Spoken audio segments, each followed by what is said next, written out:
Bonjour ou bonsoir, selon l'heure à laquelle vous nous regardez. Je suis chroniqueur audio et animateur de podcast à l'ODJ Média, et j'ai le plaisir de vous lire fidèlement cette chronique signée Mohamed Yassir Mouline. Intitulée « La Russie change de camp ».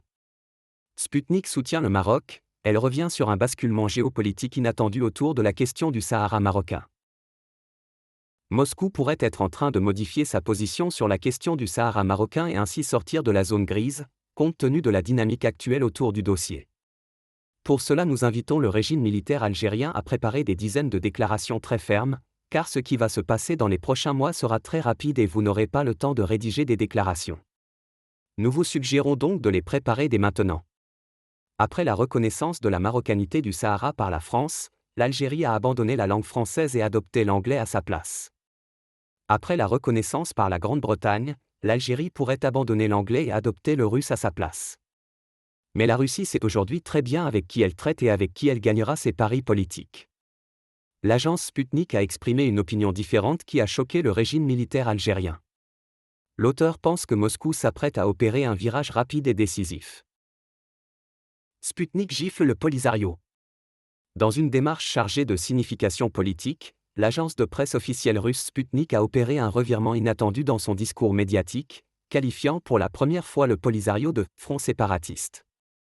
L'agence a publié avant-hier un article analytique sur le front séparatiste, utilisant des termes qui correspondent à la langue employée par Rabat pour aborder la question du Sahara marocain.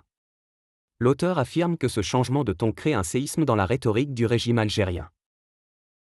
Les observateurs estiment que cette démarche, considérée comme un indicateur hautement symbolique, intervient à un moment où la diplomatie marocaine enregistre de grands succès, tandis que la propagande séparatiste recule dans le monde entier et que l'isolement du régime militaire algérien s'aggrave.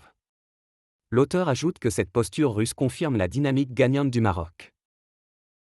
L'agence russe ne s'est pas contentée d'utiliser ce terme sans précédent, mais a également souligné la reconnaissance par de nombreux pays de la proposition d'autonomie, ainsi que les développements récents tels que les mesures de sécurité prises par la Mauritanie, notamment la fermeture de la zone frontalière de Brega. Sputnik a étayé son rapport analytique avec des contenus qui concordent en grande partie avec la vision officielle marocaine, notamment en ce qui concerne la sécurisation des passages frontaliers et l'asphyxie du Polisario sur le terrain. Le rapport a également mis en avant la supériorité marocaine.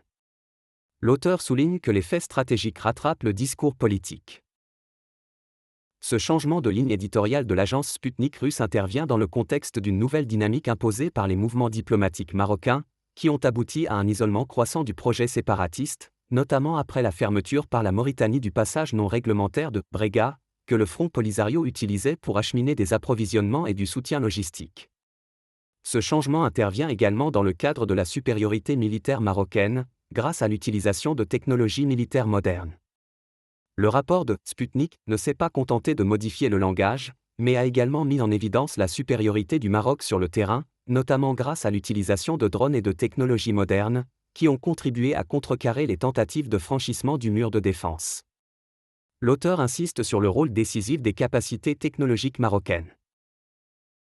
Les analystes estiment que ce changement de ligne éditoriale reflète une évolution plus profonde dans l'orientation géopolitique de Moscou, qui considère désormais le Maroc comme un partenaire stratégique potentiel, notamment en raison de l'intérêt de la Russie pour le nouveau port de Nador, qui pourrait servir de passerelle pour l'exportation de céréales et d'énergie vers l'Afrique.